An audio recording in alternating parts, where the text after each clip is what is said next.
প্রায় 5 দশক ধরে বেহালা তৈরি করছেন ব্রাজিলের অ্যালোসিও ডি ম্যাটোস। 2006 সাল থেকে নিজ হাতে ব্রাজিলের বিরল পার্নাম্বুকো কাঠ দিয়ে তৈরি করেছেন বেহালা, যা পাও ব্রাজিল বা ব্রাজিলউড নামে পরিচিত। পরিবেশ সচেতনতা তৈরি করাই ম্যাটোসের কাজের মূল অনুপ্রেরণা।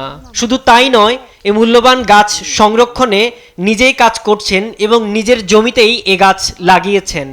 O que eu faço é conscientizar as pessoas. পশ্চিমা সঙ্গীত ব্রাজিলের তৈরি কাঠের বেহালার উপর নির্ভরশীল। এছাড়া বিশ্বের 90% সঙ্গীতপ্রেমী মানুষ ব্রাজিলের তৈরি কাঠের বেহালা ব্যবহার করেন। এ কাঠের তৈরি বেহালার একটি নিজস্ব কম্পন রয়েছে, এটি আমাদের শিল্পসত্তাকে জাগিয়ে তোলে। এ গাছ সংরক্ষণে কড়াকড়ি অবস্থানে যেতে চেয়েছিল ব্রাজিল সরকার। এছাড়া আন্তর্জাতিক বাণিজ্যে সর্বোচ্চ নিষেধাজ্ঞার তালিকায় এ কাঠ অন্তর্ভুক্ত করার প্রস্তাব দেয় দেশটি। এ প্রস্তাব কার্যকর হলে বিদেশে নিয়ে যাওয়া বা বিক্রির আগে বাদ্যযন্ত্র নিবন্ধন বাধ্যতামূলক হতো। এতে জটিল হয়ে পড়ত কার্যক্রম। এ কারণে বিশ্বজুড়ে সঙ্গীত শিল্পীদের মধ্যে উদ্বেগ দেখা দেয়।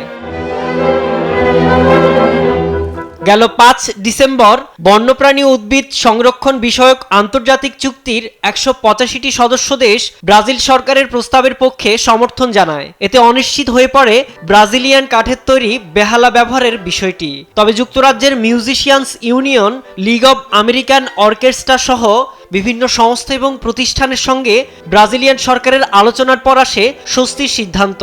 চূড়ান্তভাবে নির্ধারিত হয় ব্যক্তিগত ও অবাণিজ্যিক ভ্রমণের ক্ষেত্রে ব্রাজিলউডের তৈরি বাদ্যযন্ত্র ও আনুষঙ্গিক সামগ্রী পার হতে আলাদা কোনো অনুমতি প্রয়োজন হবে না। নতুন এ নিয়ম কার্যকর হবে আগামী 90 দিনের মধ্যে। এতে স্বস্তি ফিরবে সঙ্গীত শিল্পীদের মাঝেও। সাইদুজ্জামান, নিউজ ডেস্ক, দেশ টিভি।